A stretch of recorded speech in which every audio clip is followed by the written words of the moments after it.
Hi everyone, welcome back to our another episode of our Friendly Neighbor series. Today I have somebody with me whose accomplishments, qualifications, and credentials are so. It's a long list, so it'll take me like 10 minutes to just go through this. Everything from being a senior scientist at PNG to a religious scholar with several books out. It's such a pleasure and honor to welcome you, Koti Sreekrishna Ji.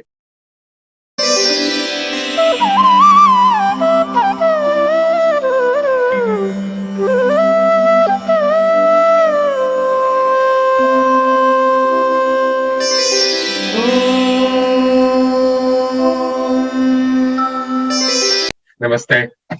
Okay, namaste, Pankaj Ji. Thank you for the opportunity to spend some time with me. And so, how about, we always get started with something about you, and then we can go into detail of everything that you bring to the community. Well, about me, Yeah. I was born in Bangalore, Hmm. 1953, Yeah. and all my life I lived in Bangalore. From a very orthodox, very traditional family. My father had a lot of knowledge. My mother had a lot of wisdom.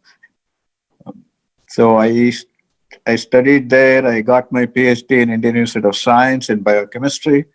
So first 25 years I spent in Bangalore, and then came to States, 1978, to Houston, Texas. Then did a couple of years of research at Baylor College of Medicine. Then about 5 years in University of Kentucky in Lexington, Kentucky, not too far from here.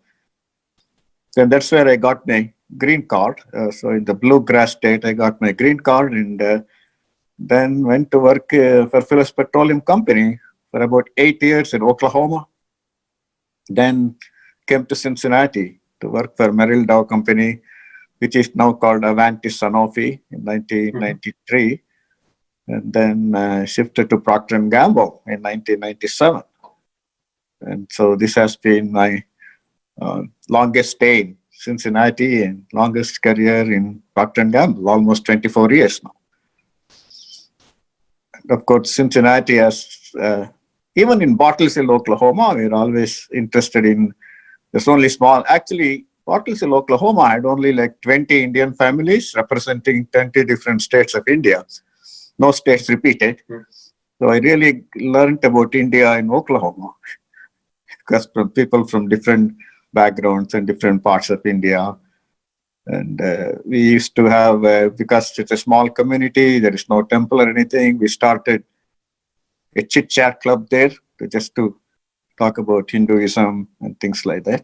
So that's where, and then of course in Cincinnati, I was very closely associated. I have been associated with temple all along. Yeah. And you are like their religious advisor and the scholar over there. You have been teaching, Hinduism and about religion to the kids as well. But what I'm also very fascinated about that you had learned all the verses of Gita by age 9, and you have such a mastery and expertise in that. I read your just share not only from Gita but also from I've seen from Upanishad and Veda. You pick up some of the shlokas and you share the meaning for it. It's so useful. So tell us a little more about that, about your interest and how you got into that and what you have been doing. What about Bhagavad-Gita? Yeah. Yeah, basically, my dad Hmm. made me to memorize it by age 8. Yeah. So Bhagavad Gita has 700 verses. So Hmm. he would teach me uh, 2 verses every day. So by the end of 1 year, uh, I knew the entire Gita. At that age, our brain is like sponge, right? You can memorize anything. Actually, all my friends, they knew the license plate numbers of any scooter or car or motorbike went around. They're very easy to memorize at that age. But my father insisted, and nice thing about is the Kannada script. Kannada script is called the Queen of Scripts. When not by a Kannadiga, by Vinoba Bhave of Maharashtra. He called the Kannada script as the Queen of Scripts because he can write Sanskrit very accurately in it. So my father would make me to repeat like that. The traditional way of teaching is they will tell you, you repeat it. They will tell each line like Dharma Kshetre Kurukshetre. Then you have to say Dharma Kshetre Kurukshetre. So if you made a mistake, they can correct it then and there itself. Because Sanskrit is not a spoken language, you can only learn it by hearing how it is pronounced. So then I will go back and I will read the Kannada script to memorize it. Because you can write it so accurately. And as you know, all the Indian languages, you read like what you write. It's not like English. So I could, if you know how to read, you can read anything, basically. It's not like English. So what is this reading level? In Indian language, there is no reading level. Only difference is understanding level. Comprehension level is different, but you can read anything. So I learned all the Gita verses like that without knowing meaning of anything. I used to make up some meanings myself based on my knowledge of Kannada. Our mother tongue is Tamil. So I used the knowledge of Kannada and Tamil and make up some meanings. But I really did not know any meaning when I memorized it. And that was, so if you can wake me up in the night and ask me, tell me Shloka 17 of chapter 15, I would tell it like that. But not knowing any meaning. So like that. So it has been kind of with me. Gita has been in my memory all along. As I started growing older, started to understand the meaning, like that. So 1978, when I left, I brought many books of Gita, and I must have read about at least 50 different translations of Gita by 50 different authors, mostly in English and some. Go ahead. And I know that you share a lot with teaching at the temple, as well as what you post and give lectures and sessions. But if somebody wanted to learn more about all that you have learned or get something from there, what's a good way to get started? Or if there's any, and I know you have some books too, but what would you suggest to someone who wants to know more about Gita and other literature? Well, today, it's so easy to learn anything you want to learn because of internet. So what we did was we published a book called The Complete Bhagavad-Gita. So this is each verse one page, and it is also written in a way that the English, the transliteration and Sanskrit original words are all punctuated, so you can see which part refers to which part. So you can even learn how to write. And then we also give word for word meaning. Of course, each word has multiple meanings, but in a given context, that may be the most relevant word for that particular context. So each page has like that. So actually our goal was if a sixth grade student picks it up and studies one page at a time. Mm-hmm. And we also given so many audio links are there, so they can even hear to it. And if they spend 5 to 10 minutes per page one day, maybe maximum 20 minutes initially, then maybe 5 minutes, then they will learn one shloka per day. And at the end of 2 years, by grade 8, they will know the entire Bhagavad-Gita. Even their parents may not know.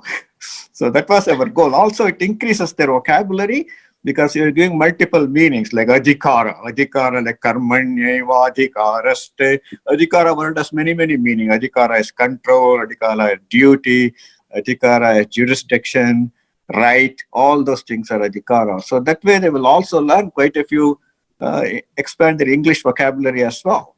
And as you know, the kids get very busy after grade 8 with the school. Yes. So by grade 8, they will have learned the entire Gita. That was our goal of publishing that. Where can people get this book? I'm sure a lot of parents would be very interested in getting this for their kids. I didn't understand the question. Where can we get this book? Is it available like from Amazon, or where can we buy this book? Yeah. Oh, the book is in the book. Yeah. It's on Amazon. Okay, buy you it can from get it from Amazon. Amazon. We actually Okay. publish it ourselves. We published on Mhm. it creates space. We Mhm. created a publishing called Wise Words.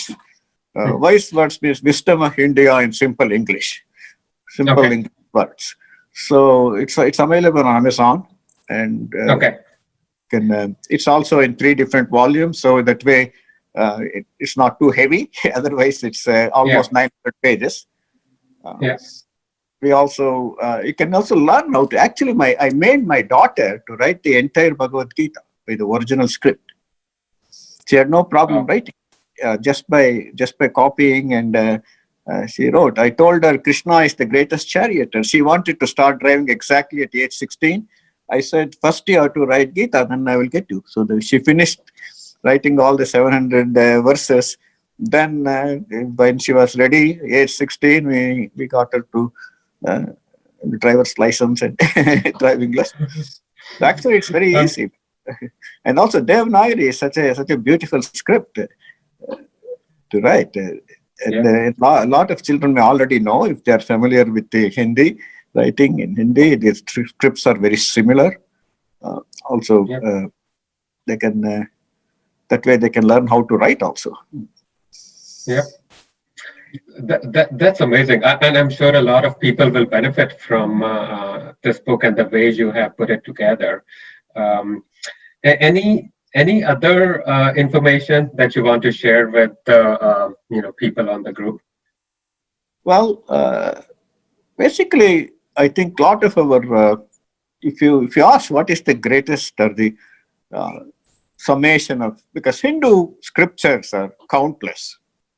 Even when we Mhm. are talking, some scriptures are being written in some language. So there is no Yep. doubt. But what we consider is, we consider the Upanishads, Brahma Sutra, and Bhagavad Gita as the 3 Mhm. primary concepts, the eternal concepts of Hinduism. And out of which any one of them is complete. Actually, Bhagavad Gita is even more than Upanishads and Brahma Sutra. So if someone wants to learn about anything about Sanatana Dharma, that's what we call Hinduism. If you master Mhm. Bhagavad Gita, you really don't need anything more than that. It's a window to the entire Mhm. Sanatana Dharma. And many doubts in our life. Very common doubt is what we should eat, right? For food is one of the common doubts. Hindus come, what we should eat, what we should not eat, like that. And many of them have hesitation whether we should eat meat or not, should not eat meat, and all those things. But if you follow Gita quite like Islam as halal, and Judaism as kosher, and Gita's Shuddhi, we call it. Shuddhi is very beautiful. It says, Yagnasishta Shinasanto Muchyante Sarva Kilbishaihi Bunjate Te Tvagam Papaha E Pachanti Atma Karanat. So it said the Shuddhi, according to that, is anything we eat it with an attitude of gratitude. It really doesn't say what you should eat. Attitude of gratitude. Even if it's a prasad bhava. In temple, we get prasad, right? Anything we eat, it doesn't matter if you're sitting and eating in McDonald's, you should think of it as a prasad. It's an attitude of gratitude. When you eat anything like that, then it is cleansed. But if you eat even a dry leaf, oh, I am such a great man, I am such a good vegetarian, I won't even pluck a leaf, I will eat a dry leaf which fell on its own. If you eat it with the attitude of ownership, which is arrogance, then you are eating only sin. That's what Gita says. So it's beautiful. That way, the attitude of gratitude is what you eat. That's one of the common questions we get. Food habits is basically cultural, right? Depending on in my house, they would not even make Yeah. onion or garlic. Even potato, they Uh, won't take on festivals because they all thought we should not eat garlic, we should not eat onion, all those things. Of course, egg, we could not yeah. even hear about it.